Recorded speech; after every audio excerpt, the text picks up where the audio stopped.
Welcome and welcome to the weekly Warmdown, brought to you by Europa Halo. I am your host, the Abramelon. If you're joining us for the first time, this is your one-stop show to catch up with all the news from the Halo 5 Pro series and just Halo in general. Joining me today, as always, is Joe Sketch. Yeah, thank you very much, Matt. I'm Joe Sketch, Europa Halo caster, former player, former coach, former captain of Splicey Memes, bringing across that EU Halo knowledge for you all. And I'm Why Not Be Reckless, aka Why Not Be Casting, aka I'm kind of a freaking big deal. If you don't know, now you know. Former player, former lawyer, former foot model, former amateur stripper. I made up all of that. I'm sorry. I'm sorry. Thanks, guys. And this week, the time zones have aligned, and we're also joined by Liam over in ANZ. How are you today? And thanks for joining us. I'm fantastic. Thanks, guys, for having me. I'm actually in Toronto, which is why this works really well for me. I'm the co-owner of Divine Mind Esports, and it's a pleasure to be here and get to go through the ANZ community a little bit more in detail for you guys, and hopefully get some of the names and players that deserve some more recognition on a global scene, get everybody heard a little bit more. So I'm super excited to be here and a part of it all. Awesome. Thanks, Liam. So we have a lot of topics to cover today. So let's first off kind of get into the results for the actual Halo 5 Pro series. So Joe, kind of what have we seen so far and what happened last week? Give us a roundup of what's occurred. So, the EU Pro Series Season 4 Open 3. So, this is our last Open Series before going into that championship. So, all the battles we played this week, and it has not disappointed Matt, Tony, Liam. It's been a quality week. Shout out to both Clutch and Shurzy for some quality casting at the weekend as well. I'm going to quickly run through the placements, and then we're going to go into some of the more juicier topics which happened this week. So, here are our top 8, 7 to 8. We've got late bloomers,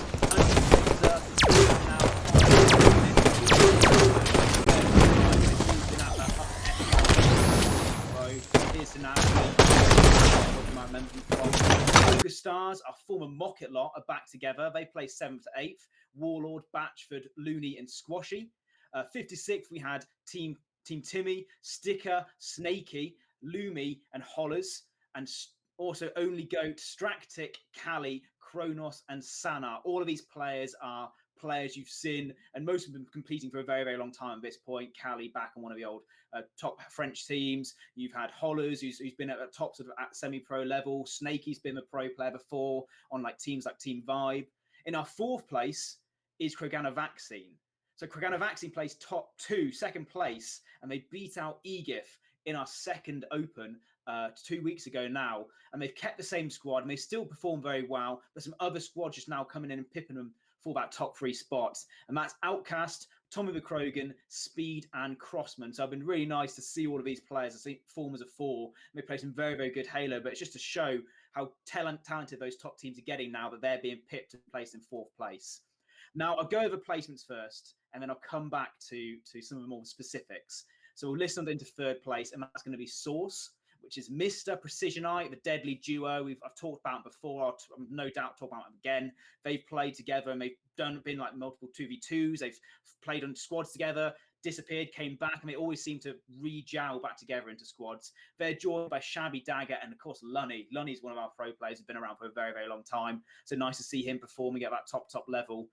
2nd place is Egif, Kimbo, Mose, SLG, Snipe Drone. You know the score by now. I didn't have to say 1st place. I'll just say it just in case no one's ever watched EU Halo and finds their way onto this Twitch stream. Kartao, Jimbo, Shady, Legend, and Seeker. They have won literally everything. And I know I'm going to sound like a broken record because we talk about it each time and it never changes. But Kartao were 3 for 3. I don't know if it was this week or last week. They went 15-0 in rounds as well. They didn't even lose a round.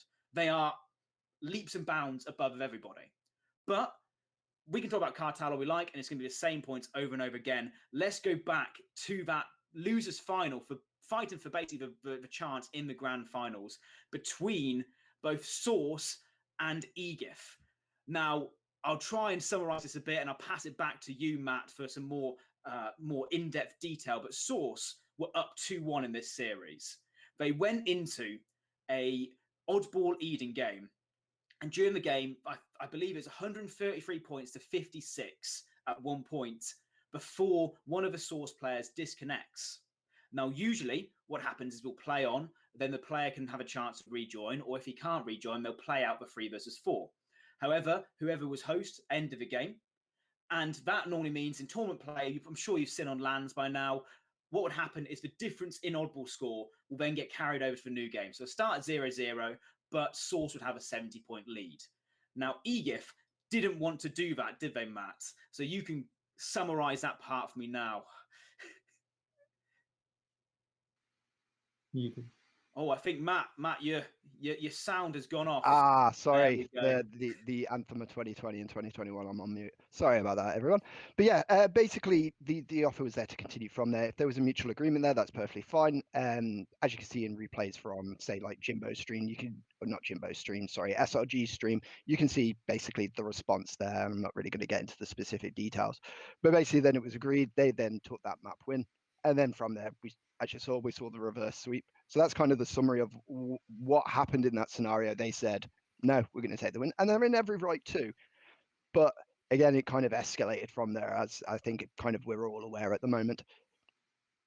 Yeah, absolutely. So what then happens is you could argue from different points how the discussion was. The fact that Source were up by a high margin, a lot of people would make the claim, oh, wow, actually, they're deserving of the win. They're only 17 seconds away. In a 3v4, they might not have necessarily won that game. Unfortunately, the lag out, but in a non-lag out situation, they would have most likely closed out that game. So there's a bit of dubiousness with it. And then we come on to the topic of what we're trying to build into altogether is the discussion about one specific player on EGIF, which is Mose. And Mose Luciano has been around for a very, very long time. I mean, you go back to the original starting Halo 5 rosters. He was on, I believe it was Dignitas on the time. He's then been on some of these grandiose, some of these best Halo teams, which you've seen in throughout all of Halo 5, even into the closing times of when we finished Halo 5. Mose was on these top 2 teams, always been in that for all of his career. After that initial upset of not getting to the first Worlds, he then went on to be one of the best players. But we've now seen surface through Twitter accounts and through different sort of leaked footage, various racist remarks made from Mose. Now, Mose has made an apology, and all everything's out on the table now. We've seen all the clips, we've seen the apology. What are your guys' stances on what has happened? I'll start off from there. At the end of the day, racism doesn't have a place in esports, and it doesn't in general, if I'm going to be completely honest. Yes, there can be apology and a person can grow from it, but damage has been done. Move on from it. At the end of the day, the decision kind of lies with 343, and kind of in my scenario, I'm going to respect that decision. But at the end of the day, there's only one sort of outcome here. It's not a matter of if, it's more, I'd say more a matter of how well, not even how long. It could be in a permanent sense. We've seen that happen in CSGO multiple times across all esport titles. Even, well, I think we'll get into this later. It's across all forms of media or just in general social. Racism isn't on, and I think everyone, if you don't agree with that, what are you doing in here? But that's mine. I cannot stand it. At the end of the day, if it comes across that it results in harsh action, I will support that action 100%. And I'll stick by that. Yeah, absolutely. Tony, Liam, anything to add to that point? Liam, do you want to go first, or do you want me to go first? I think my point rolls in nicely to what you've got to say. So take it away, Tony. Yeah, I mean, I come from an interesting perspective because obviously, as most of you guys know, I am African American. So I did retweet a quote tweet about it, and I felt like I'm in a weird place because I feel like almost everybody deserves a second chance in some way, shape, and form. However, in that same breath, I read the first apology. I listened to the second one. The first one seemed pretty generic. The second one I'm gonna be honest with you guys. Like I watch the facial expressions. I don't know Moses as a person. Maybe he has a really good poker face. Just didn't connect with me personally. I'm gonna be honest with you guys, and I apologize. I don't know the gentleman. You know, maybe it's a personality thing, but like I said, it didn't connect with me personally. Um, and I'm gonna relate it to just like an everyday job. Um, if if you're representing a company, in your everyday full-time job, and you're caught doing something that might put a bad name onto your employer, most employers, if you're a contract employee, will they have that in that fine print, you know, they will cut ties with you. Hey, look, you broke the conditions. Now you're negatively affecting us as far as PR wise. We can't continue doing business with you, and and they let you go. Yeah, I mean, you're ultimately fired, and you're probably not going to be invited back to work with that company. I don't think there's any place in Halo, at least right now, and for a pretty darn good amount of time, for Moe's. I love Halo. And like I said, I believe personally everybody deserves a second chance in life. But you mess up. This is business. You messed up, and now you're bringing bad PR to your company, to Halo as a game, to HCS. I'm sorry, man. You're gone. And I apologize. That's how I feel, and I'm sticking to it. Yeah, I think that leads on to something that I was really putting a lot of thought into, because it's esports, and a big part of what Divine Mind is about is trying to create more professionals in esports, and especially in Halo.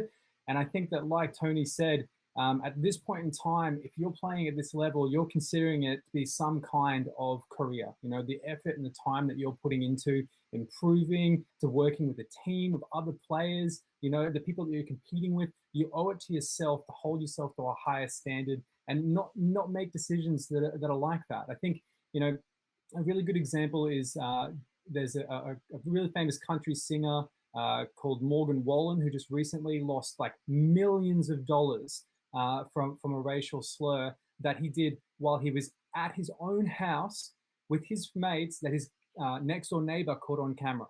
So it's not like he was live. It's not like it was an intentional thing where he was, you know, trying to, aggravate someone, or he was just at home chilling with friends and someone caught it by accident. He lost millions of dollars for that.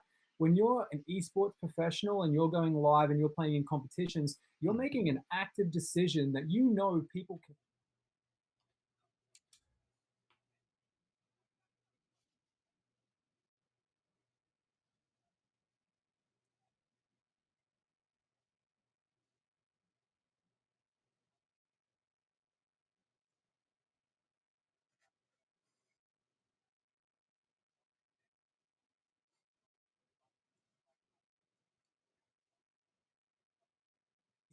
Mistake to make, you know what I mean? Like, it's something you just shouldn't be doing. So I think that that's the kind of the point that I really want to make on it as well, is that, you know, for everybody that's playing these days, you should really be holding yourself to a higher standard, and just, you know, that's just not okay. You just can't do it. Definitely. And I also want to throw in that, like, I also like I struggle with understanding. Like, I struggle understanding racism personally. Like I've dealt with a few people who are racist in the past and whatnot, and I've had a straight conversation with them, and I actually have turned a few heads and a few people's beliefs, at least in a vacuum. I mean, I think in the broad scale, they probably still feel the way they feel, but I would love to even have a conversation with Mose, and to find out more about him and where it comes from. You know, hey, like, you know, did he just think, you know what, I like to be edgy and whatnot, and I just wanted to try to be funny, and that's my way of being funny, or it's like, or does it come for something deeper? Like, I'm almost curious to find out where exactly does this come from, as opposed to just saying I'm going to look into, you know, this and do more history or educate himself. I think there's a phrase he used, like, dude, you're educated. You know what this means. Well, now I want to know. Now let's be real. Where does this come from?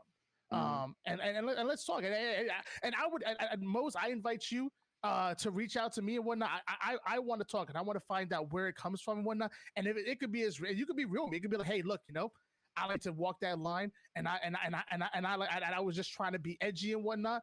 Or it could be, hey, you know what? Maybe it's something deep.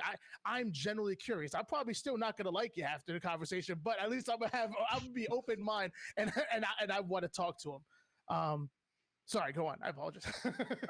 Yeah, I'll cut in here just to add to all of your guys' points. Now, I can't speak for you guys, but I think we're all in the same boat. We don't personally know Mose, but that obviously doesn't discredit anything I'm about to say. I think that one thing to really show, I understand you've apologized, but you have to understand that there's going to be repercussion to this, whatever it will be. That's up to HCS to decide. Really, the main reason for me how he could show that he truly is sorry and apologetic is if he is like saying, okay, right, you're gonna have a ban or whatever it is, to accept that and use it as a learning curve as well, even if that means like 6 months ban. Okay, come back in that time afterwards, whatever, as a learning curve for it. But realistically, for this, it's in another way, it's completely. He can't just suddenly just go, okay, right, sorry, boom, we're done for it. He has to show another side of it. He can't just be like, okay, I'm sorry, guys, see you in 6 months, and not learn from it at all. You have to show actively you've learned from it. That's the only way, if there is a way at all, to go forwards. And also, players during this time have looked up to him, especially if you think back to Halo 5 over its course of his career, when you're looking at those best teams like I don't know, Fabi or whatever squad he's found himself on over that time. You're watching these players as a young player, especially when you're 14, 15, 16. I mean, some of those players are now 18 playing in our pro series. They would have looked up to Mose at that point. And if he's saying these things on a stream, doesn't have to be him streaming. If he's on the team comms, doesn't matter where it is. It doesn't matter if it's not being streamed at all, and only his teammates are hearing it. I don't care. It's all going to be looked up upon, and players are going to see that and go, oh, that's okay. When I get angry, I'm going to do that. Not like you can't excuse it as an anger point. You've got to use it if he's still even allowed to play after however many times as a learning curve, and prove and show that it is, not just say this apology and disappear and not touch on it again. Is what I think as well. And I'll jump you back to yourself, Matt. I think EU, just my final points on EU, I don't want to just suddenly everything's to do with Mose, because we had a pro series.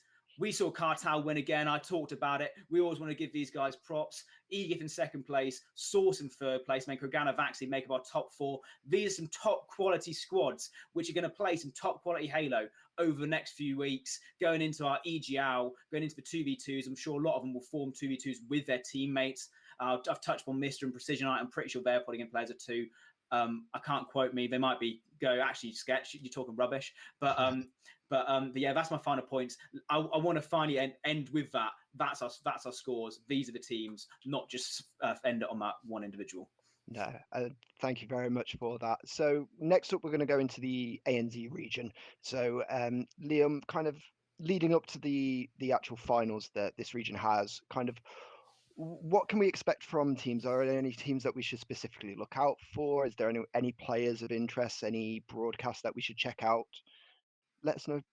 Yeah, 100%. I think I was going to do it a little bit differently this week for the ANZ region, and just give you guys a good understanding of some of the players and some of the guys that have been working at it for a long time, because we're in a position where our number one team at the moment, Titans, are really unbeatable. And, that's because of the quality of players that you've got on there, what they're capable of, and the work that they're putting on to make sure that they're constantly winning. But also, we have a few rosters that kind of keep getting switched around by 1 or 2 players that can really make a difference, and people seem to lose a little bit of momentum. So from Titans, we had Seduce, who stepped off this week and was replaced by Junior. So Junior is someone who's been playing consistently on the second place team, moving up into that first place team. And that kind of meant that we had at least one player from every team shuffle along. So you get, the momentum, and you get the way that teams play together, all kind of being shaken like that. So you had Snakey jumping into Worlds 2021.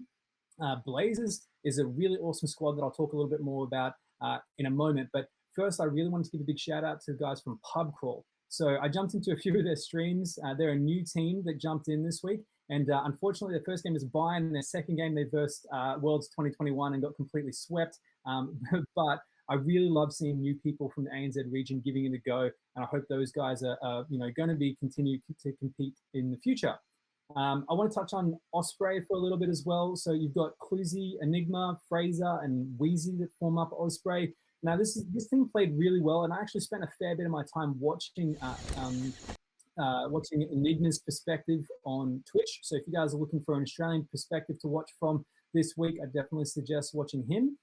He's putting a lot of effort in learning from the top guys like Junior and Berserk and some of the guys that are taking time to work with the players from other teams to improve. So yeah, they're really good stream all around to watch from.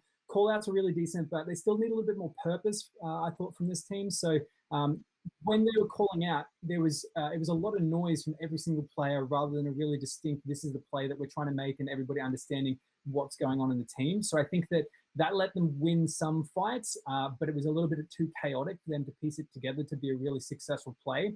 And especially against those those better teams, you need to be really on point with the call outs, and the communication needs to be really succinct. So it'd be good to actually, I heard some really good call outs from Fraser on the team where he was tracking the number of players that were on respawn, telling the team that, and that's where they got a lot of their momentum from. So I'd like to see them just put that momentum to use by calling out where they're spawning from and having a really good understanding of the map. So the guys from Osprey put on a really good performance, I think, from this week as well. When I was watching Enigma, this is, I think, classic to the level of most players in Australia. He had an absolutely awesome spree, just putting on damage. I think he got a killing spree and a wingman all in the same life. And then, unfortunately, he just jumped off the map. So it's such good plays, and then just a little bit too much, a little bit too fast, and he literally just one little misclick where he didn't hit clamber and he fell off the map. So I think that's a really good example, though, of the type of skills that some of these players can improve on just to make themselves even that little bit better coming into the finals and making sure that it all ties together. So when you've got the comms, you've got the movement, everything's tying together really nicely. The guys that I want to talk about next is Blazers. So you've got Skate, Ninjestics, Flex Reigns, and Rambo here. So this team is actually full of really talented players. Skate, for example, has been around for a number of years. He's really big in the Halo 3 scene. He's a super dedicated player, and I know that he can he should be on the top team. Ninjestics as well has been playing 8s and grinding Halo 5 for the last at least 2 or 3 years. And so he's got a fantastic shot, really good movement, and really good awareness. Flex Reigns is the oddball in this team because he hasn't actually played for the last 2 years. So for him to jump into a team at this high level and place 3rd, I thought was a really fantastic way to do it. And I would love to see what these guys could do when they kind of put it all together. Again, work on those communications and kind of do it. So the big thing that I noticed was that the plays that these guys have was a little bit disjointed, and they got punished every time that they didn't follow the plan. So you kind of see from these guys that they knew what they were doing objective-wise. They knew what they were trying to piece together, but probably a little bit of not having enough practice leading into it, being a fairly fresh team kind of all together for the first time. You saw those cracks when they went up against Titans and they went up against World 2021. So I'm really excited to see what these guys can do heading into the finals. I think if they get a little bit more time and they spend that time really gelling together and getting that synergy that they need, these guys could be a really big force to be reckoned with. I've got to shout out, I'm not even going to pronounce it right, it's Moz Jabart, which is monetized aeromancy, false, and I don't know, mate, damn. That's not his game tag, but that's all I could see in there. So I wanted to give these guys a shout out because I think they're actually the youngest team that we've got going, and they are so individually talented. And this is what the next wave of the Halo scene looks like. These guys are hitting like 65, 70% shots when they're playing customs and have a good connection. These guys are grinding competitive playlists and matchmaking on 300 ping, and I love the mental fortitude that they've got. And then they're jumping in and they're giving this competitive scene a go. I really think that coming into Infinite, these names are people that you're going to see a lot more of because they're young. They've got that aspiration to be successful. And I know that they can be really successful as well. Aeromancy, some people might know, has had a little bit of bad press lately using a geo filter in matchmaking and beating some American pros. No one was happy with that. And that's going to lead us into a topic that we're going to talk about a little bit later as well. But I thought it was worth putting out there. And this is going to be the long segment, unfortunately, for you guys. So Titans. They're currently the leading team in ANZ. You've got Junior, Barcode, Pips, and Madzi. So these guys only dropped one map in the whole comp. And watching the game from their perspective, it was just a lack of, they're a little bit complacent and just not focusing 100%. And Worlds were able to take a CTF game off them. And the team is just too strong. So what I love about this team is that each player will put in the work and make sure that they win. They're grinders. They will make sure that they're watching the games back. They make sure that they're doing the right things. And the big thing that these guys do is their communication amongst each other is generally positive. I think most players, especially in the ANZ scene, don't have the best attitude towards Halo 5 at the moment. They feel like they've kind of lost it a little bit. And I think we all need Infinite. I think Australia is one of really emphasizes that. But these guys can kind of take a step back and go, all right, we've got to do the best with what we've got. And right now, that is these HCS competitions and getting our name out there. So if you haven't heard of Junior, Barcode, Pips, or Madzi, you should really start following them at the moment, watching the content they're putting out. Junior and Barcode are doing a really fantastic job of streaming regularly, putting out YouTube content, and they're great personalities as well. So if you're looking for two people to be watching the HCS finals from, make sure that you're jumping into Junior and Barcode streams. Seriously, these guys are just really, really awesome players. And what I wanted to mention as well, so Junior kind of stepped into this team because Seduce took a step back, right? Seduce is a really fantastic player in the Australian scene. And what he kind of brings that a lot of people don't understand is he will put people into a custom game, into matchmaking, and he'll make sure that they are focusing on the most important thing that they can do to improve. And I think a lot of the time, the grinding that people do in Halo isn't specific. And then it gets to comp day and you don't see any improvement come through because it's kind of all over the place. What Seduce really brings to every team that he's a part of is that really specific, this is what we need to work on, this is how we're going to improve it, and then tracking the improvement of it. So Seduce had to kind of take a step back, unfortunately, but Junior stepping into that team, he's got about 10 years of experience playing at a really high level, and he's got the ability to just pop off, right? If he's got a team that's going to support him, Junior will really go off. Barcode is a walking turret. If you don't know Barcode, he's got the best shot that I've ever seen. He just beams everybody. His strafe shot make him just super formidable. Pips has been really impressive in the last year of Halo 5. He's been able to jump from competitive team to competitive team and just make a really positive difference no matter where he goes. I actually think that out of all the competitions we've had in the last year of Halo, Pips is probably the most winningest player in Australia. So another person to really make sure that you're keeping an eye on. Now, Madzi's last play here, I'll just give a quick shout out to. He's one of those people who's just super consistent. The way that he plays is really intelligent. He'll be able to slow and methodical, be able to see what the rest of the team is doing, piece it together. His call outs are really specific and deadly. Like he's calling out things that really matter. He's not constantly going on and on. He's calling out things that are going to make a really big change of play. And I love seeing that from Madzi as well. And there just isn't any team in Oz right now that can calmly articulate what they're saying with urgency and act on it. And that's what this team does really well. Their pushes in CTF are just absolutely wonderful to watch. It's really surgical for them at this point. They gain map control, they get picks, they push the flag, they rotate map control, they get more picks, they score, and they do it again. And the way that they work together as a team is absolutely beautiful to watch. So, Titans really deserve that kind of shout out and the wins that they're getting. Just quickly, Worlds 2021 is the only team right now that is even close to challenging them. And I find it super interesting because this really emphasizes how Australian Halo is being played at the moment. The 4 players on this team are fantastic. And at an individual level could all challenge all of the individual players in Titans as well. These guys, I think it's more just an attitude and a communication thing. So an energy thing. You've seen Berserk win a lot. You've seen Slade's teardown competition. Actually, I'd go as far to say that Slade has actually got the best movement in Australia right now, like uncomparable to everybody else. You've got Benno. This guy's a veteran. He's been around for ages. He's represented Australia internationally, especially in Halo 3 as well. He's super intelligent in his gameplay. He's, insane around. You got team Snakey at the end of the team as well. I don't know, many people might not know Snakey. He's been kind of getting involved with these top level teams as well, playing with them, especially in scrims. And there's no reason why these guys shouldn't be challenging Titans in every single game that they play. What's the difference? I'll start by, I want to start by saying that I'm not calling these guys out.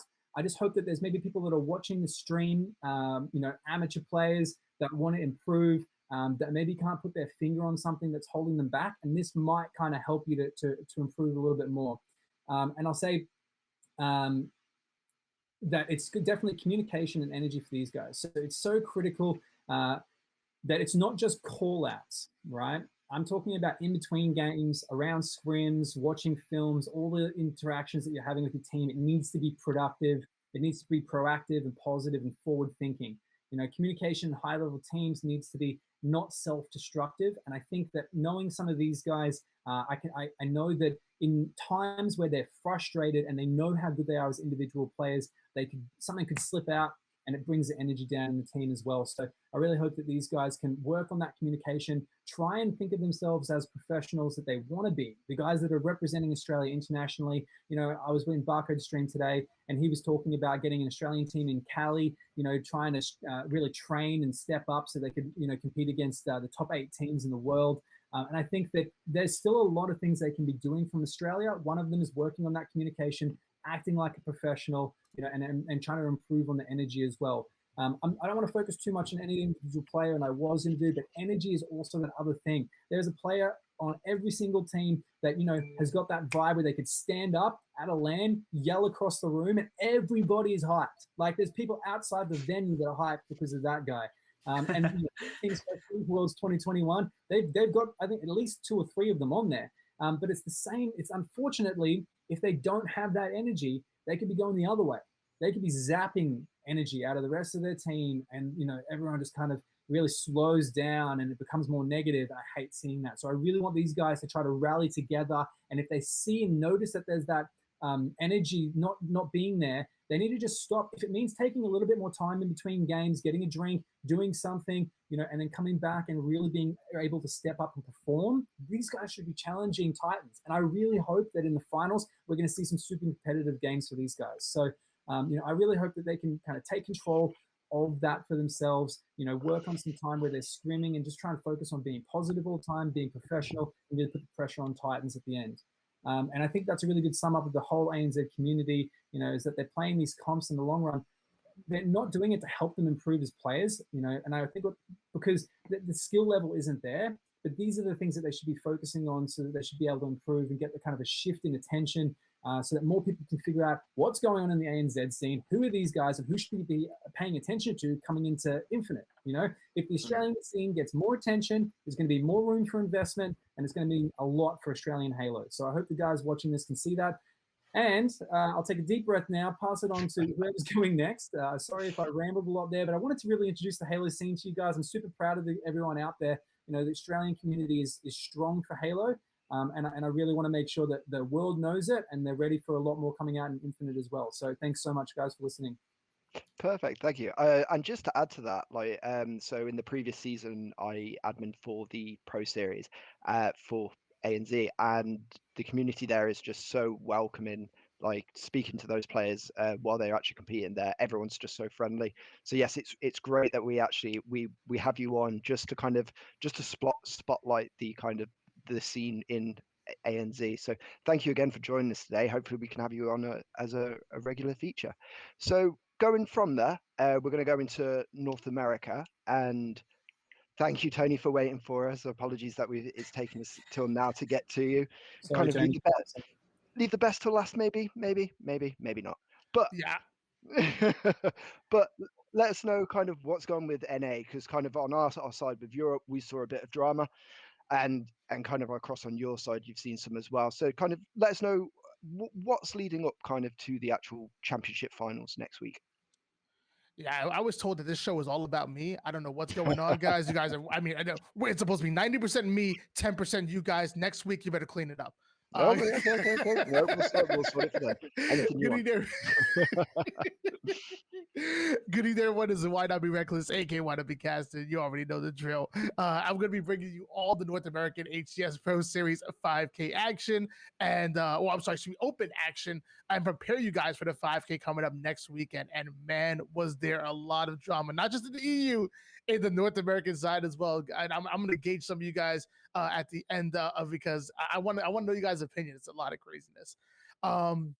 39 teams entered the arena in hopes of getting a top 8 finish, and man, was it crazy to watch. First place, we had Free Cash 3-0ing in the grand finals and kind of treating this tournament like it was free cash. They looked incredible and ready to compete for a top 6 spot in the 5K. That's how good they look. I'm not gonna lie, it looked like they wanted to compete for a top 6. I'm gonna find out if they can or not, but man, they looked incredible. They really did.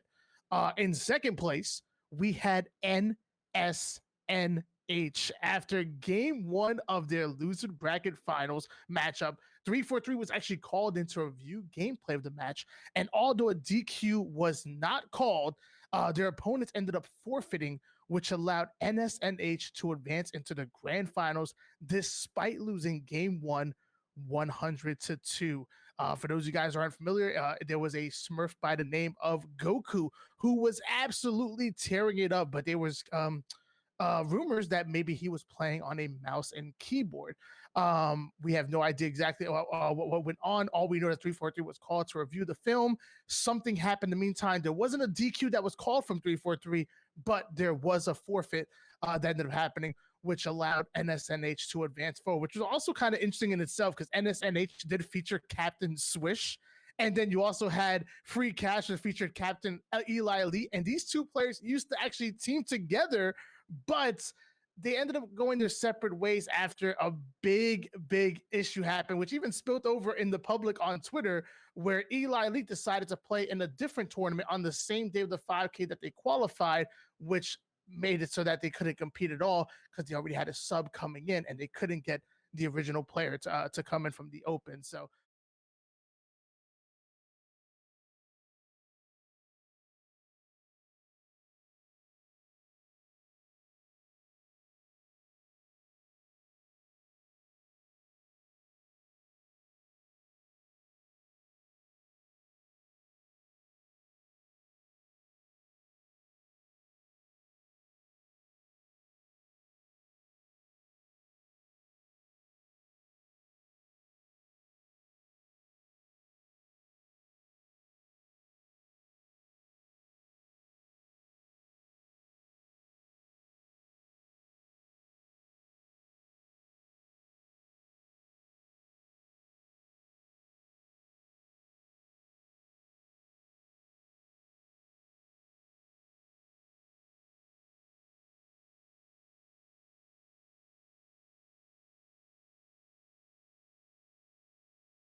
teams have guaranteed a spot in the final 5K Pro Series and will battle it out with the top 8 pros for a spot in the $10,000 championships. Man, I can't wait for that one. But before we get there, I want to talk about some of this drama. So let's start off right at the top.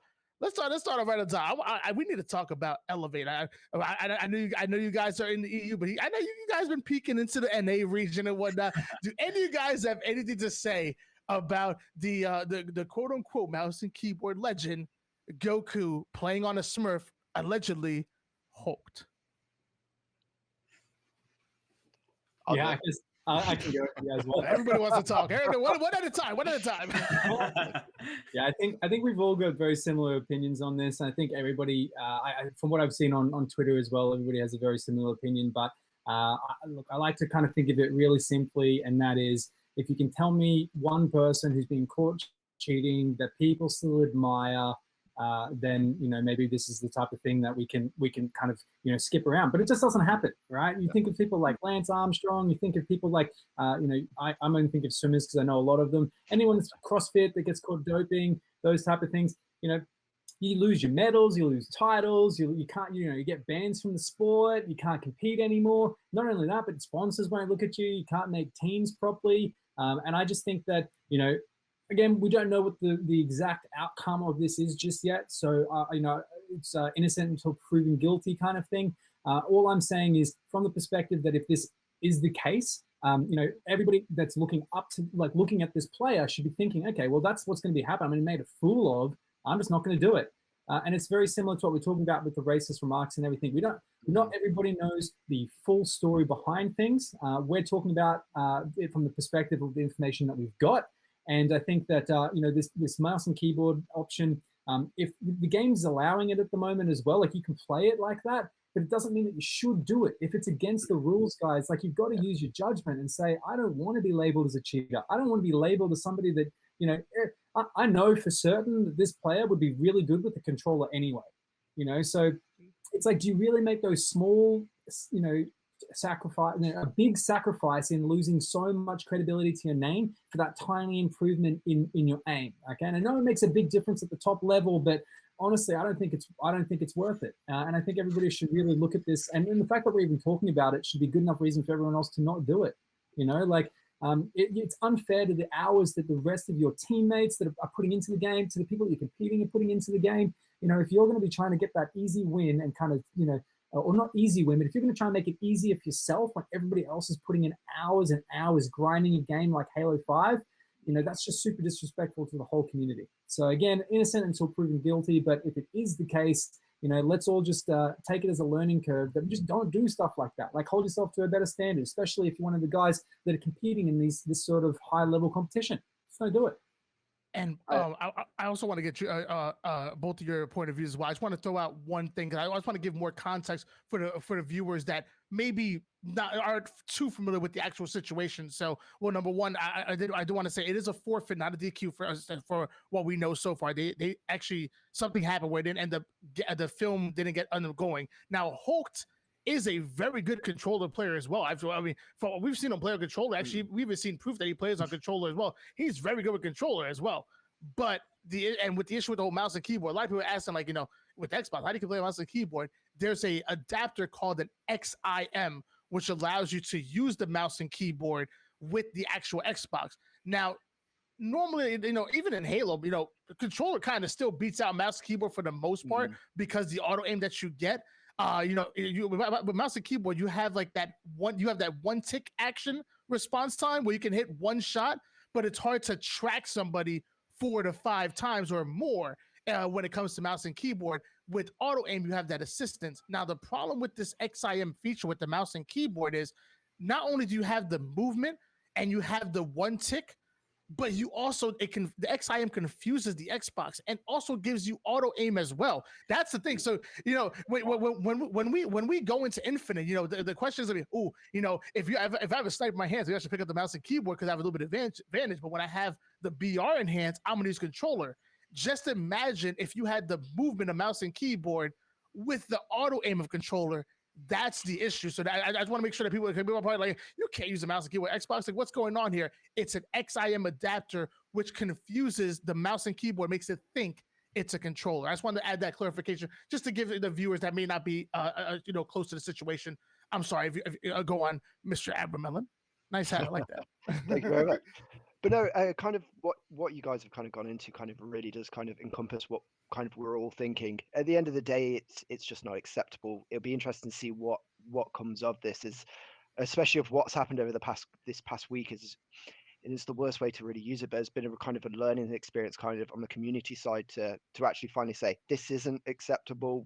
You shouldn't be cheating. So the responses that we're going to see over the next few days are really going to kind of set that standard, and it's going to, hopefully, the attitudes of players and everyone within the community, well, hopefully it shouldn't change, but for the people, well, I don't know how else to word it, for the people that are like to be edgy, I think it will put them into perspective to realize, like, oh, if I get caught on this, that's my career done. Or if I'm just gonna, I'll just play mouse and keyboard one day, kind of thing, that potentially could be your competitive career ruined.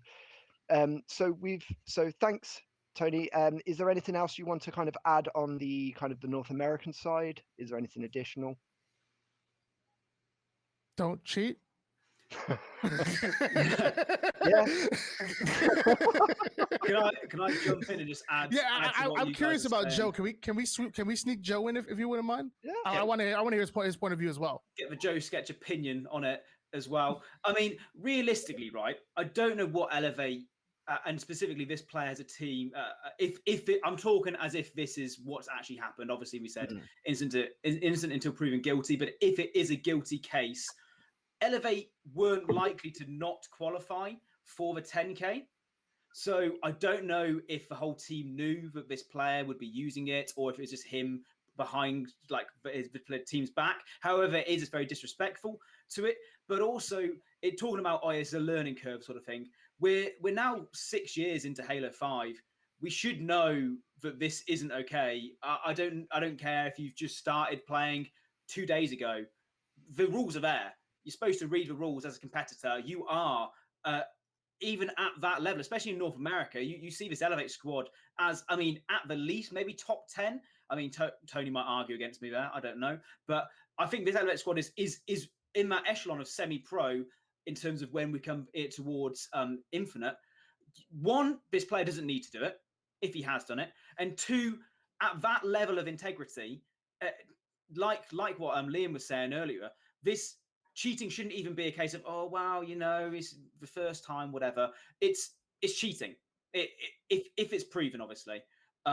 It's not. It shouldn't be a debate in terms of, oh, yeah, well, I think, learning curve, etc. This player has cheated. He has effectively undermined every other player in that tournament, because every other player in that tournament could have had that opportunity. They could have said, oh, yeah, I'm going to use the Zim, the XIM. I'm going to call it Zim just for short, and get an upper advantage on my fellow competitors to make my team perform better, but they didn't.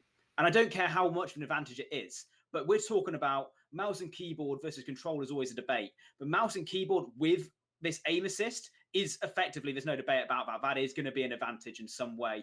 Whether he did it on his own back, whether his team knew about it, it's disrespectful to everybody in this tournament. Even players who went out in round one, even players who went on to beat this team through the forfeit or however it is. And it's not a case of these players. I know some of them are probably young, and I don't know the age of the Smurf account and the player involved. So I don't want to say, oh, he's young. He's got to take this as on the chin. It's something which you should know in everything, like even if you went and talked to like an 8-year-old, oh, cheating's bad. It's obvious. And they're not going to play on a Zim, and they know what they're doing. And there has to be responsibility. If this is a professional esports as well, especially, you have to treat it as a professional sport. And as we said before, Lance Armstrong, the doping, you look back at the 1990s Olympics, all of those sort of things. When you cheat, you effectively lose your career. I'm not saying that doping is equivalent to the Zim, but it is a cheating in a different way. And for me, cheating is cheating, and it shouldn't be any discussion about it. It's clear cut what should happen, and this player should be in some way punished for it. In terms of our members, Tony, you're on about what Elevate should do going forward. I realistically guess that's on 3-4-3. I think this Elevate squad, they want to try and take the limelight away from themselves, but they need to find out if they can even play, because 3-4-3 might be like, well, I don't know what they're doing behind the scenes, so I don't want to add to that, because it will be speculation, and then that's where the line becomes a bit blurred. So that's my final points in it as well. I think I'm quite clear cut on all of these sort of things this week. You have to be in a position as a professional esports. It doesn't matter what level it's at. These players are obviously playing as a part to be professional players or have a career in this esports, and they should be treated as career professionals or aspiring career professionals. And in any other sport, you know what happened with cheating. Thank you very much. Perfect. So that's kind of the roundup now sorted, kind of with what's occurred last week and what we're looking forward to for next week. Let's kind of look into the future a little bit. So just as a reminder, last week we announced that the Europa Halo and EGL will be teaming up for the 2v2 and 4v4 Spring Series. Signups are now live, so if you want any information, go on to egl.tv, and then also look on our social pages at Europa Halo.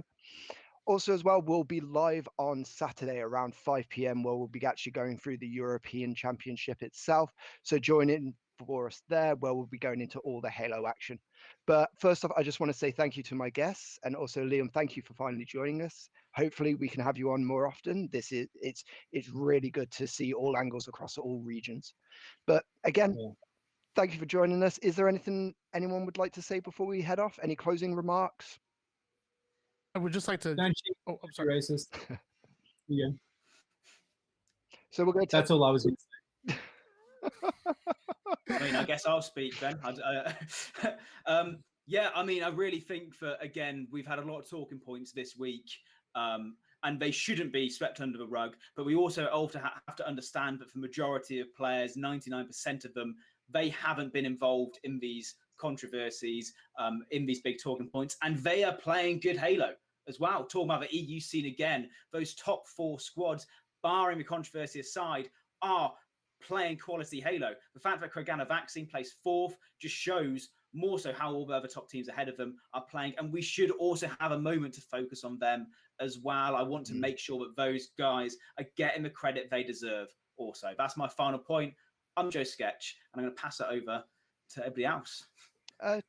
Liam, if you just wanted to say a quick word, because Yeah. I talked over you the previous time. Sorry. No, that's okay. I'm super grateful that I can be here. I apologize. I think I saw in the chat a little bit that my face is extremely pixelated and voice dropped out a little bit. I'll try and work on that for future weeks so that the quality is a little bit better.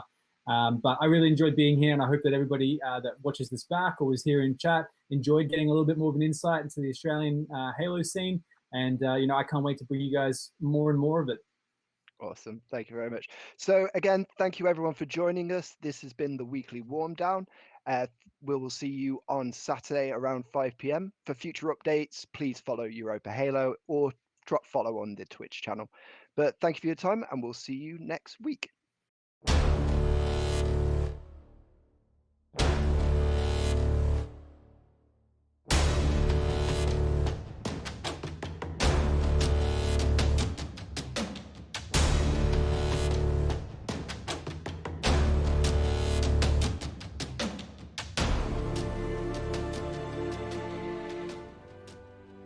European Halo, we are back. Europa Halo has teamed up with EGL to create the Spring Series over the next 2 months. A prize pool of £850 is up for grabs over 8 tournaments across the 2s and 4s format. Up first is a 2v2 series, the spiritual successor to the Europa Double Series. Yes, we're bringing back all the maps and settings which were created by you, our community. It all kicks off from April 11th with 3 open cups, each having some coin to play for. At the end of the season, 8 teams based on their seeding will be invited to the season finale, where 1 pair will be crowned champions of European Halo. Not to worry, we'll be paying out for top 3, so those pesky French don't take all the prize pool. Once the 2s has ran its course, it's down to the bread and butter of Halo. 4v4, fast-paced action, starting from May 9th. Can anyone catch Cartel, who seem to have just steamrolled their way through European Halo with eyes for bigger things come infinite? The EGL Europa 4v4 Spring Series will follow the same format as the 2v2, with 3 open cups, followed by the season finale on May 30th. This is the largest series of cups Europa Halo has been involved in, and we're excited to bring some of the action in partnership with EGL. Sign up should go live soon, so make sure to follow Europa Halo and EGL for the moment they go live. Asterix, end with something quippy. Asterix.